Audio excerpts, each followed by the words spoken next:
আজকে এক শ্রেণীর মানুষ বাংলাদেশে পহেলা বৈশাখের একটা মূর্তি পূজার হারাম অনুষ্ঠান করেছে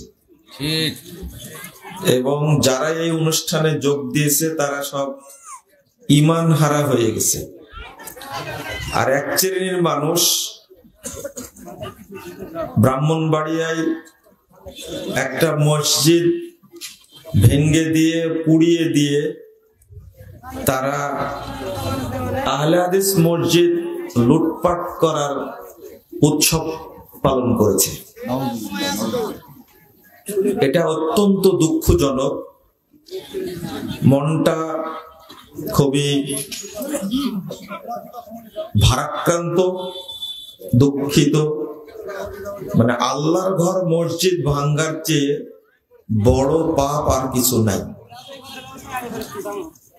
তো আপনাদের সাথে শুরুতে এটা শেয়ার করলাম। এই বাংলাদেশে বহু বেশ্যালয় আছে। বেশ্যালয় বুঝেন তো? পতিতালয় আছে। বাংলাদেশে বহু সিনেমা হল আছে। বাংলাদেশে বহু এই যৌন সুরসুরি তৈরি করে এরকম বহু প্রতিষ্ঠান আছে, অথচ সেই প্রতিষ্ঠানের উপরে হামলা হয় না। সেই প্রতিষ্ঠানকে বরং পাহারা দেওয়া হয়। শুধু তাই না, এই টুপিওয়ালা, আমি এদেরকে আলেম বলা তো দূরের কথা, মুসলমান বলা তো দূরের কথা, এদেরকে আমি মানুষই মনে করি না। এরা হলো ধর্মীয় সন্ত্রাসী যারা মসজিদ ভেঙে দেয়। ঠিক, আপনারা দেখেছেন গত পরশুদিন ঢাকায় সবাই জড়ো হয়েছিল, তারা বাইতুল আকসা রক্ষা করবে তার জন্য। দেখছেন না আপনারা পত্রিকায়? এখন তো ইন্টারনেটে সবই দেখা যায়। অথচ বাংলাদেশের মসজিদ যদি তাদের হাত থেকে রক্ষা না পায়, আপনি মনে করেন তারা ফিলিস্তিনে গিয়ে বাইতুল আকসা রক্ষা করবে? বাইতুল আকসা রক্ষা করতে হবে আর বাংলাদেশের মসজিদ ভেঙে দিতে হবে। এটা কোন ইসলাম শিখিয়েছে? আরো আশ্চর্যজনক ব্যাপার হলো যে ভাইরাস যে মৌলবীগুলো আছে, এরা এই মসজিদ ভাঙ্গার ব্যাপারে কোনো কথা বলবে না। মানে তারা মৌন সম্মতি দেয় যে আহলে হাদিস মসজিদগুলো ভেঙে দাও। এটা একটা কথা আমি বলছি আজকে, যেটা কোনোদিন করিনি, আজ থেকে সেটা করা শুরু করব। আহলে হাদিস মসজিদ ভেঙে দিচ্ছে, পুড়িয়ে দিচ্ছে, অত্যাচার করছে, লুটপাট করছে। আজ থেকে আমি কুনুতে নাজেলা পড়া শুরু করব এদের বিরুদ্ধে, ইনশাআল্লাহ। আমি ঘোষণাই দিলাম, ব্রাহ্মণবাড়িয়া জেলার এসপি যে আছে, ব্রাহ্মণবাড়িয়া জেলার ডিসি যে আছে, ব্রাহ্মণবাড়িয়া জেলার যে প্রশাসক আছে, টিওনো আছে থানায়, এবং যে আলেমরা সাথে জড়িত, আমরা কারো কাছে অভিযোগ করব না। হাত তুলে কুনুতে নাজেলা পড়বো, আল্লাহর কাছে বলবো, আল্লাহ তোমার শাস্তি দেখতে চাই, তোমার ঘরের উপর আক্রমণ করেছে। আমাদের তো কোনো জনবল নাই, এবং বর্তমান পুলিশের আইজি যে আছে তার উপরে বদদোয়া করবো ইনশাআল্লাহ যদি ব্যবস্থা না নেয়। আমাদের অস্ত্র নাই, জনগণ নাই, মামলাও করব না। মামলা করব এক জায়গায়, কোথায় বলতে হয় সেটা আমরা জানি। তবে এই কাজ কোনোদিন আমি করিনি। আহলে হাদিস মসজিদ মাদ্রাসার উপরে হামলা হচ্ছে, যারা হামলা করছে তাদের বিরুদ্ধে কুনুতে নাজেলা পড়বো ইনশাআল্লাহ। এটা আমি ঘোষণা দিলাম। দেখি আল্লাহ আমাদের দোয়া কবুল করে কিনা। আমাদের অনেক ইতিহাস মনে আছে, আপনাদেরও মনে থাকার কথা। আহলে হাদিসদের উপর একটা সময় গেছে, মাদ্রাসা বন্ধ করে দেওয়া হয়েছে, এতিমখানা বন্ধ করে দেওয়া হয়েছে, বহু আলেমকে গ্রেফতার করা হয়েছে, কিন্তু আল্লাহ রাব্বুল আলামিন আমাদের কথা শুনেছেন। আমাদের কথা শুনেছেন, এটা জোর গলায় বলছে, আল্লাহ শুনেন। এই অত্যাচারটা কেন হলো? যদি ব্যবস্থা না নেওয়া হয়, আল্লাহর কাছে যে ভাষায় ইহুদি খ্রিস্টানদের বিরুদ্ধে বদদুয়া করি, ইসরায়েলের বিরুদ্ধে বদদুয়া করি, গত পরশুদিন জুমাতেও করেছি, বদদুয়া করেছি। এবং আমি কুনুতে নাজেলা বেশি পড়ি, এটা বাংলাদেশের সারা দেশের মানুষ বেশি জানে। আফগানিস্তানে যখন হামলা হয় তখন আমি ছাত্র, এই নওগাঁ সাপাহার থানা আলাদিপুর মাদ্রাসা ছাত্র, 2001 সালে আমি তখন ছাত্র দাওরা হাদিসে। আমি তখন প্রত্যেক সালাতে ইমামতি করতে গিয়ে এই আমেরিকার বিরুদ্ধে বদদুয়া করেছি। 2001 সালের কথা বলছি, শিক্ষকরাও জানেন, ছাত্ররাও জানেন। ওই ভাষায় দোয়া করা শুরু করবো ইনশাআল্লাহ। আমি বিগত সরকারের বিরুদ্ধে বদদুয়া করেছি, জেলখানায় বসে বসে। এবং বিশেষ করে মাগরিব, এশা এবং ফজর আমার পিছনে থাকতো 7 জন 8 জন মুসল্লি, জেলখানায় বসে 14 সালে 15 সালে এই কুনুতে নাজেলা পড়েছি। শুনেন, আল্লাহ কথা শুনেন, এটা আমার অগাধ বিশ্বাস আছে। কেউ পার পাবে না ইনশাআল্লাহ, কেউ পার পাবে না ইনশাআল্লাহ। আমি মরে গেল আপনারা এর ফসল দেখতে পাবেন ইনশাআল্লাহ। মানে আল্লাহর ঘর মসজিদের উপরে হামলা করার চেয়ে, লুটপাট করার চেয়ে, মানে মুসল্লিদের উপরে আক্রমণ করার চেয়ে জঘন্য, নোংরা, অসভ্য, খারাপ কাজ পৃথিবীতে আর কিছু নাই।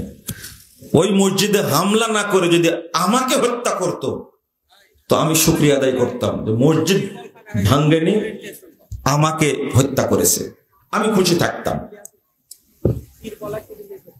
এত কষ্ট হয়, এটা দুর্ভাগ্য আমাদের জন্য।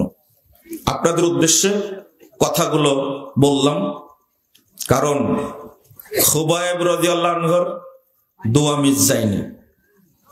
তাকে হত্যা করা হয়েছে, কিন্তু দোয়া করেছিলেন, আল্লাহুম্মা আহসিহিম আদাদা ওয়াকতুলহুম বাদাদা ওয়ালা তুবকি মিনহুম আহাদা। একটাও টিকে নেই। আল্লাহ তুমি তাদেরকে গুনে গুনে রাখো, তুমি তাদেরকে একসঙ্গে ধ্বংস করো, এই পৃথিবীতে যেন একটাও টিকতে না পারে। খুবাইব রাদিয়াল্লাহু আনহুর দোয়া মিস যায়নি। এই ইসরায়েল একদিন ধ্বংস হবে ইনশাআল্লাহ, ফিলিস্তিন টিকে থাকবে ইনশাআল্লাহ। ইসরায়েলকে বলছেন, গালি দিচ্ছেন, তাই না? আর নিজেরা মসজিদ ভেঙে যে ইসরায়েল হয়ে গেছেন, তা খেয়াল করেছেন আপনি? নিজেরাই তো ইসরায়েল। আপনারা এই দেশে পূজা করতে পারে, মণ্ডপ বানায় অধিকার আছে। এদেশে খ্রিস্টানদের গির্জা আছে, ইহুদিদের গির্জা আছে, কাদিয়ানীদের মসজিদ আছে, শিয়াদের মসজিদ আছে। টুপিওয়ালা সন্ত্রাসী, পাগড়িওয়ালা সন্ত্রাসী আহলে হাদিসরা এই দেশের স্বাধীনতা রক্ষা কবচ। আহলে হাদিসরা আছে, থাকবে, তোমরা একদিন ধ্বংস হবে ইনশাআল্লাহ। বলে দিলাম, একদিন ঠাঁই পাবে না। তরুণরা যেভাবে কোরআন এবং সুন্নাত দ্বীনের দিকে ঢুকছে, কথা বলি, শক্তটাই বলি, গা জ্বলে কেন? আহলে হাদিসদের ফতোয়া চেঞ্জ হয় না, ফতোয়া এই মোল্লাদের চেঞ্জ হয়। 54 বছর যাবত এই বাংলাদেশে ইফতারির সময়ের সাথে 3 মিনিট যোগ করে মানুষকে সিয়াম নষ্ট করাতো না? কতদিন চলেছে? 54 বছর যাবত করেছে। 54 বছর পরে এসে এই সরকার, এই বর্তমান ইউনূস সরকার গতদিনে ঘোষণা দিয়েছে এই 3 মিনিট বাদ সূর্য ডুববে মানুষ ইফতার করবে। কেউ মেনে নিয়েছে? আলহামদুলিল্লাহ। তবে রাষ্ট্রীয়ভাবে যেটা উঠে গেছে 54 বছর পরে বুঝেছে, আর আহলে হাদিসরা আগেও বুঝেছে। আলহামদুলিল্লাহ। কেবলা কোন দিকে? এখান থেকে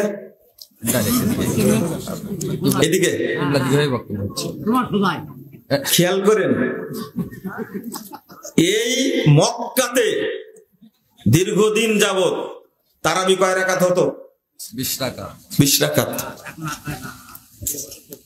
আহলে হাদিসরা এই 20 রাকাত তারাবিকে কোনদিন জায়েজ বলেছে? না। পড়েছে কোনদিন? না। অথচ মক্কা মদিনায় চালু ছিল। কি এখন কয় রাকাত হয়েছে? বাইতুল মুকাররমের ইমাম পর্যন্ত বলছে আমরা প্রতিবাদ জানাচ্ছি, যান মক্কায় ঘুরে আসেন। এখানে প্রতিবাদ জানায় কি করবেন? দেখেন তো চালু করতে পারেন কিনা। আবারও যদি মক্কায় 20 রাকাত চালু হয়, 20 না 80 রাকাতও যদি চালু হয়, আহলে হাদিসদের যায় আসে না। ঘাটা কোন জায়গায় লাগছে? ঘুরে তো আহলে হাদিসদের ফতোয়া বাস্তবায়িত হলো। আমরা বলি আলহামদুলিল্লাহ। আরো ইতিহাসটা আছে না? 103 বছর আগে এই মক্কাতে 4 মুসাল্লা চালু ছিল। হানাফি, শাফি, মালিকি, হাম্বলি। 4 মুসাল্লাতে একই সালাত 4 বার হতো। দীর্ঘ 650 বছর, দীর্ঘ 650 বছর 4 মুসাল্লা ছিল। তো মোহাম্মদী মুসাল্লা কই? বুঝেন মনে কথাটা? আপনি কি বুঝতে পারলেন কথাটা? 4 মুসাল্লা ছিল, হানাফি, শাফি, মালিকি, হাম্বলি। তো মোহাম্মদী মুসাল্লা কই?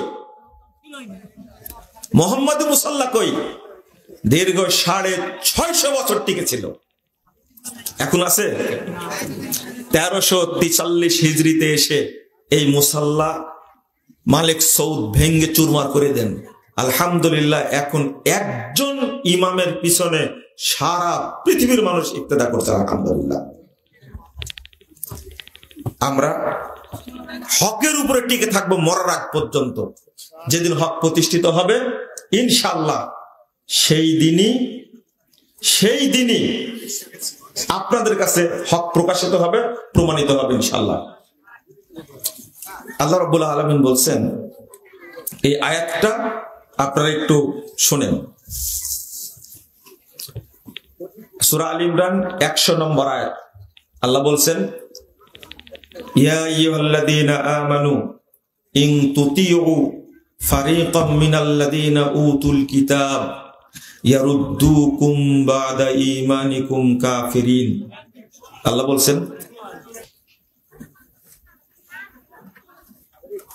হে ঈমানদারগণ, ইন তুতিউ ফারীকাম মিনাল্লাযীনা উতুল কিতাব, যাদেরকে কিতাব দেওয়া হয়েছে, অর্থাৎ ইহুদি, খ্রিস্টান, বিধর্মী, তোমরা যদি তাদেরকে ফলো করো, তাদের যদি অনুসরণ করো, ইয়ারুদ্দুকুম বা'দা ঈমানিকুম কাফিরিন, তাহলে তারা তোমাদের ঈমান থেকে বের করে তারা তোমাদেরকে কাফের বানায় দেবে।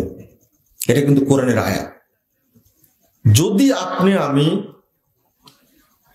অনুসরণ করি মুসলিম ছাড়া অন্য কোন বিজাতীয় ব্যক্তিদেরকে, তা আল্লাহ সরাসরি ঘোষণা করছেন, তারা চাই তোমরা যে ঈমান এনেছ, তারা তোমাদেরকে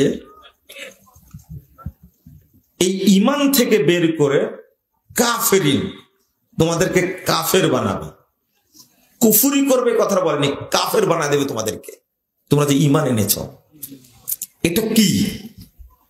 মনে করেন আপনি 31st নাইট করলেন, বুকে হাত দিয়ে বলেন তো এই সংস্কৃতিটা কাদের? মুসলিমদের। এটা আপনি জানেন ইহুদি খ্রিস্টানদের। 14ই ফেব্রুয়ারি একটা দিবস আছে, সেই দিবসটার নাম আপনারা একটা বলেন, কিন্তু আমি আর একটা বলি। হ্যাঁ, যখন বিশ্ববিদ্যালয়ে পড়তাম তখন ছেলের 13ই ফেব্রুয়ারি হলো পহেলা ফাল্গুন, বসন্ত বরণ। তো এইটা একটু ব্যঙ্গ করে বলতো, ছাত্ররা, আমি শুনতাম বিশ্ববিদ্যালয় তো, ওখানে সব জিনিসের আমদানি। আর 14ই ফেব্রুয়ারি হলো লুচ্চা দিবস। আগে বলতাম বেশ্যা দিবস, তো একজন বলছে এটা বলো না, এটা খারাপ লাগে শুনতে, তারপর থেকে লুচ্চা দিবস বলি। এইটা কারা আমদানি করেছে? জাস্ট আপনি এই দিবসটা পালন করে যে নিয়াত করেন, তাহলে আপনার মুমিন থাকবেন না। এই যে পহেলা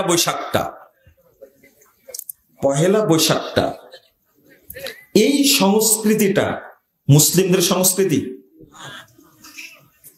তবে আগে শরীয়তটা বলি। যখন নতুন বছর শুরু হয়, আচ্ছা আপনাদের নতুন বছর শুরু হয় কখন বলেন?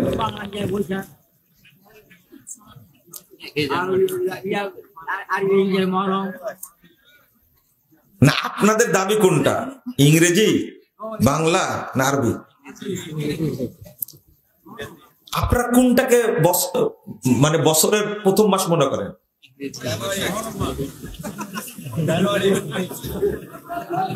একজন বললেন মহরম, তাই না? আজ থেকে সবাই মনে রাখবেন, আমাদের মুসলিমদের প্রথম মাস হলো মহরম। মনে থাকবে? কোন মাস? মহরম। এত দামি একটা মাস মহরম, এত দামি, আল্লাহর কাছে সবচেয়ে সম্মানী মাসের নাম কি? মহরম। শাহরুল্লাহিল মুহাররম, এত দামি একটা মাস।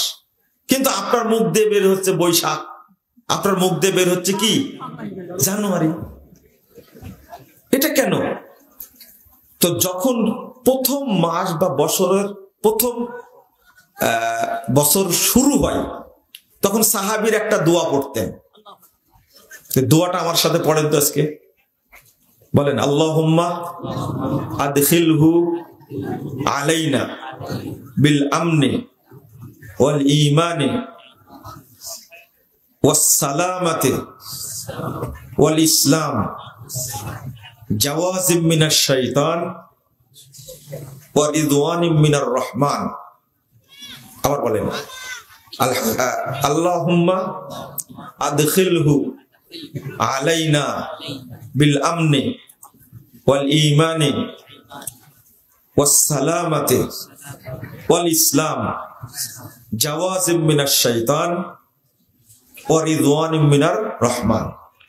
এত সুন্দর একটা দোয়া আমরা কেউ জানি না, কারো মুখস্থ নাই, আমার যত জানা মুখস্থ নাই। অথচ এইটা প্রথম মাস শুরু হলে বা বছরের প্রথম শুরু হলে এই দোয়াটা পড়া উচিত। পড়লে আল্লাহ রাব্বুল আলামিন শয়তান থেকে আমাকে আপনার নিরাপত্তা দান করবেন।